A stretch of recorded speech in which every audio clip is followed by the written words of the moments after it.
What's up guys, it's Tommy here and welcome back to the latest Liverpool transfer news video. And in this video we will have a lot of different topics to talk about. The main one is that Liverpool are thinking about triggering the pretty low release clause of Thomas Partey, who is a 26-year-old midfielder playing for Atletico Madrid, and I think he's a brilliant player, considering that his release clause is only 50 million euros, which is around 43 million pounds.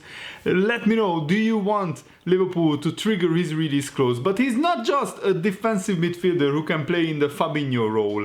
He can play in the center of defense, or he can even play as a right back. So he's a very versatile player with a very good athletic ability. He's a very strong, quiet, tall guy. He's only 26 years old, so he's in the prime of his career, and he's also 6'1" tall, which is like 185 centimeters tall. And I think we need a backup right back for Trent Alexander-Arnold, but I wouldn't necessarily say sign an out-and-out right back, because he would hardly ever play behind Trent Alexander-Arnold. Somebody like Partey would be ideal, because sometimes he could play in center midfield, sometimes he could play as a center back or even as a right back when we need to rest Trent Alexander-Arnold. So let's hear the report, which is by Spanish outlet Cadena Ser. And also, if you enjoy these videos, leave a like and let me know in the comments below where are you watching from and which player or which players do you want Liverpool to sign the most in the summer transfer window. So Liverpool and Manchester United are the ones keen on activating Thomas Partey's release clause, which, as I said, is only 50 million euros. And Partey excelled, and he played very, very well against Liverpool in the Champions League. And he displayed the kind of battling, really tactically exceptional attributes that, you know, Jurgen Klopp loves about his midfielders in Liverpool. And I get that it's a little bit strange to be linked with a defensive midfielder, considering that we have Fabinho and Henderson in the team. But if you consider that Thomas Partey can play as a centre-back, as a right-back, and also he could, in theory, provide an option to cover for Trent Alexander-Arnold. Because, for example, we have a very important game in midweek against Chelsea tonight, and then we have another important game against Bournemouth on the weekend. I don't think Trent Alexander-Arnold would play all three games during the week. So it's a big question whether Neco Williams can step up and really do the business as a backup right back. And Partey's release clause, in my opinion, is a bargain, because he's one of the outstanding midfielders, defensive midfielders in his position in the top clubs around Europe. And it makes sense considering that Liverpool don't really want to spend 70-80 million pounds on a defensive midfielder. And also, if you consider that Jordan Henderson is getting close to 30 years old, Thomas Partey could be the long-term replacement for Henderson. I'm not saying that we should sell Henderson, far from it. I think we should still keep Henderson for another 2 or 3 years, but I think the more options Liverpool have in one position, the better for the club. So the report from Cadena Ser says that the Premier League clubs, especially Liverpool and Manchester United, are looking at Thomas Partey. It's not the first time that they are looking at this player, but this time there is an important nuance, because even though Atletico Madrid has worked for months trying to improve the contract of Thomas Partey and also to improve the release clause, because now I think now Thomas Partey's value is probably a lot more than 50 million euros, but the reality is that the release clause is the same as it was. And also it's quite low, because that is the clause since March the 1st, 2018. It has not changed, no matter how much the rumor has gone up that it rose to 70 million. The paper is saying that it is still 50 million euros. And I think it is a bargain. As I said, Thomas Partey is worth quite a few million more than 50 million at the moment. And the two clubs who are very keen in the services of Thomas Partey, one of them is Liverpool and the other is Manchester United. And according to the report, these two clubs are willing to pay the release clause of Thomas Partey.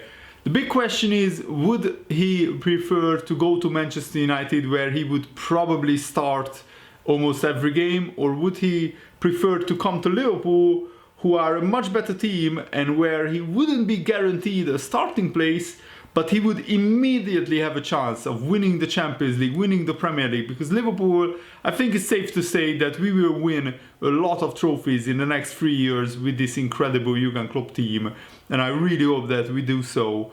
And I think that we need to build as big and as great a squad as Manchester City have. Even though Liverpool are 22 points ahead of Man City in the Premier League, I still look at Manchester City's squad as the benchmark. That's what Liverpool will try to replicate, of course with a little bit more like financial responsibility. We shouldn't sign 30, 40, 50 million players, like 2 of them for each position. What we should do is try to be clever in the transfer market. Signing Minamino for like a very, very low free is very, very good business. Signing Timo Werner for half of his actual value is also would be great business. I want to actually check what Thomas Partey's market value is according to Transfermarkt, and it is still 50 million euros. But I think how the transfer market is working, you know, you have to pay a lot more than his value normally for a player who is a starting player for Atletico Madrid. So Atletico Madrid naturally doesn't want to lose Thomas Partey. What is great in this situation is that, for example, in the Spanish league, there is a rule that you have to have a release clause for every single player at your club, and that's why for some players it's an absolutely crazy release clause. I think for Messi it's something like 700 or 800 million euros, something that nobody would in their right mind would pay, or nobody could afford to pay it. But Atletico Madrid probably set this release clause in March 2018, when Thomas Partey didn't have as high a value as he has right now. So I think that Atletico Madrid, yeah, when I look at this table, on January the 1st, 2018, Thomas Partey's market value was just 8 million euros. So at that time, 50 million euros for a player who is worth 10-15 million was a great release clause. But so far, since then, his value has skyrocketed. Now it's 50 million euros, and Atletico Madrid couldn't update the terms because you need to give a new contract to the player, and Thomas Partey is probably keeping his options open just to see which clubs are interested in his services, and he is open to the fact that maybe if he has a lower release clause, more big clubs will be interested in his services. And basically, if Thomas Partey one day decides to leave Atletico Madrid, and I think the last chance for Atletico to win a trophy this season is the Champions League, if they can knock Liverpool out. But even then, Atletico Madrid is in a little bit of a decline. It looks like that they built a squad which are good for challenging for the top 4 in Spain, but not good enough to challenge for the really big trophies, the Spanish title and also the Champions League. And they got knocked out in the Spanish Cup by a 3rd division side, which was pretty embarrassing for a club as big as Atletico Madrid. I want to ask your opinion on what Jamie Carragher said, because after Liverpool got embarrassed and beat 3-0 by Watford, Jamie Carragher believes that Liverpool needs to win either the FA Cup or the Champions League besides winning the Premier League, otherwise Jurgen Klopp may feel a little bit disappointed after a season of brilliance on the pitch. And I think it's a very interesting take, considering that Liverpool won the European Super Cup and the Club World Cup in this season as well. So with the Champions League, that's 3 trophies won from 4 available for Liverpool. Well, 5 if you count the League Cup. But I don't necessarily share this idea, but given the fact that Liverpool are so much ahead of any other team in the Premier League, we can concentrate on the FA Cup and we can concentrate on the Champions League. And I will be honest, I will be very disappointed if Liverpool don't go with a very, very strong team against Chelsea. Yes, we could play Matip maybe alongside either Gomez or Van Dijk. We could play Nico Williams ahead of Trent Alexander-Arnold. But otherwise, I want Liverpool to go with a very, very strong lineup. Maybe play Origi instead of Mane or Salah. Let's give them a rest. But otherwise, I want Liverpool to be full strength against Chelsea, because the Premier League is almost in the bag. We just need 4 wins. And even if we play like a little bit of a weaker team against Bournemouth, I think we can still get a win at Anfield. But this is what Carragher said about this situation. I don't think there's a bit of a worry, not for the Premier League. The Premier League is won for Liverpool. It's actually, is the league enough for Liverpool this season? That's what Carragher is asking. Do you think it is enough for Liverpool to win the Premier League and not win the FA Cup or the Champions League? I think any season where you win the league is a hugely successful season. I mean, I get that Carragher is a Liverpool fan and he wants to be greedy and he wants Liverpool to win as many trophies as possible. But you can't forget the fact that Liverpool has gone 30 years without a title. 3 decades. That's a whole generation growing up, my generation growing up without actually seeing Liverpool ever lift a league title. So I think we shouldn't be greedy, but let's actually hear Carragher's argument. The league feels like it's been won for 2 or 3 months. I know Jurgen Klopp wouldn't say that, but it almost feels when you have had a season like that, it doesn't feel enough. You still want one of the cups, whether that be the FA Cup or the Champions League. The worry is now Chelsea midweek and the following midweek is Atletico Madrid. If Liverpool go out of both cup competitions, there's no way it will be a damp squib, because they have waited so long to win the title. But there will be a little tinge of how good this team is, the results they have had. They probably should win more this season. Well, if you put it that way, I can fully justify that argument. Liverpool are just too good not to go for the FA Cup and the Champions League, besides winning the Premier League, because we are in such a comfortable position in the Premier League. That's why I think that Liverpool should play a stronger team than usual in the FA Cup against Chelsea. I mean, there is no way we are playing the kids, because the kids are away in the UEFA like Youth Champions League or something like that. We are playing against Benfica, so the likes of Harvey Elliott went there and other young players.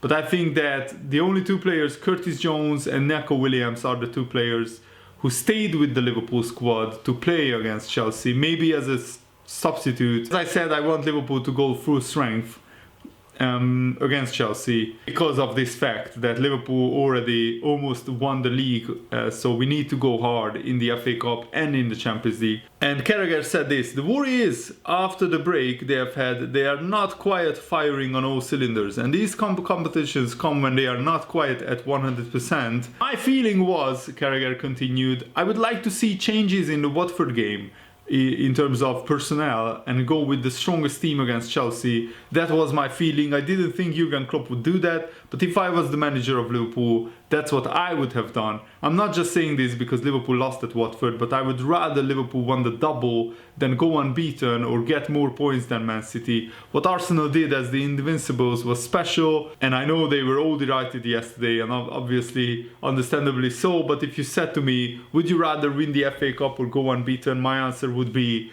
just to win the FA Cup. I think this won't make Jurgen Klopp change now. I think it might actually make him think, I need to win against Bournemouth next week more than Chelsea midweek, because I just want to get this league won and out of the way. It wasn't losing, it was the manner of the defeat which was the problem against Watford. It was really poor, and for the team at the top of the league to lose to the second bottom doesn't normally occur too often. People keep talking about Liverpool defensively, and they were really poor, but they never looked like scoring a goal in that game.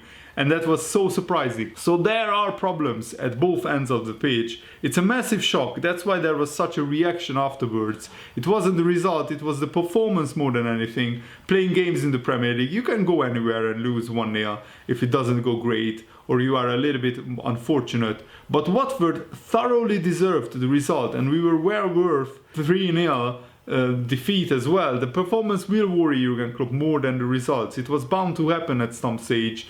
There's a lot of rejoicing today from a certain Gary Neville, popping champagne and getting too carried away, as you would expect. But Arsenal fans are delighted as well, because it saves them the invincible record. And Carragher continued, but the title has been won for a couple of months and it's just when Liverpool were going to win it. There were a lot of hope from Liverpool fans that it would be at Goodison Park in a couple of weeks, but the result on Saturday puts that to bed now, and we may have to wait until the Man City game. And Liverpool have a tricky run of fixtures, as I said, Chelsea and then Bournemouth and then Atletico Madrid, and after that Everton, Crystal Palace and then a trip to Manchester City. So if we slip up against either Bournemouth or Crystal Palace, I can see Liverpool in a bit of a bother, not in terms of we won't win the Premier League title, but in terms of we might just delay winning it for a month or so. And that might not be good, because as I said, if Liverpool win the title, then we can fully concentrate on the Champions League. But of course we need to be in the competition to be able to concentrate in the Champions League. So I think that Liverpool have to really improve a lot from the Watford game. If we play anywhere as bad or anywhere near as bad as the Watford game against Chelsea or Atletico Madrid, we have no hope in hell to go through. And I would be massively disappointed if Liverpool went out in the FA Cup and in the Champions League in a matter of a week. And basically then Liverpool's season would be almost over, because then we would have probably just nothing to play for, because the Premier League, I'm sure Liverpool will get over the line. I mean, it would take a monumental collapse and also for Man City to win all the rest of their games. And I just can't see that happening. I think Man City will drop points against Manchester United because they just... it's like Man United have a thing of getting a result against Manchester City. So in December 2019, it was announced that Jurgen Klopp signed a brand new contract with Liverpool, keeping him at the club until 2024. And now it has been revealed that his wife, Jurgen Klopp's wife, Ulla, has actually convinced Jurgen Klopp to sign the contract and stay in Liverpool for many, many years, because it's believed that she loves living where her family is now and enjoys being able to have a relatively normal life, because I think English people are a lot more respectful than most other nations, and they don't, you know, harass the personal lives of these people as much. I'm not sure what the case was in Germany, but if he is really settled in Liverpool and his family is really settled in Liverpool, then I think it makes sense for Jurgen Klopp to extend his stay. Jurgen Klopp is a family man, and it's vitally important for him that his wife and his kids are comfortable where they are living. The same report also suggests that Jurgen Klopp is very and not really comfortable about managing a club in Spain in the future, because he doesn't speak Spanish. And as we all know, Jurgen Klopp is fluent of course in English and in his native language German, and I think language is so important to Jurgen Klopp, and he won't go to a country where he doesn't speak the language fluently. So I think that Liverpool fans can be actually very calm about the situation, because Jurgen Klopp will stay in Liverpool for the next four years, and that's magnificent news, because Liverpool have the best chance to win trophies with Jurgen Klopp under Liverpool colors, and also with a settled team, with a stable future. Liverpool players, the fans, everybody, the whole club knows what to expect now, and I think Liverpool can just push on, hopefully. No excuses, and try to win as many trophies as possible. I'm really excited to cover the Chelsea-Liverpool game tonight. Very excited about that, so stay tuned, because after the game I will have my analysis up on my channel. Thanks for watching, hope you enjoyed this. Have a nice day, see you later guys, goodbye.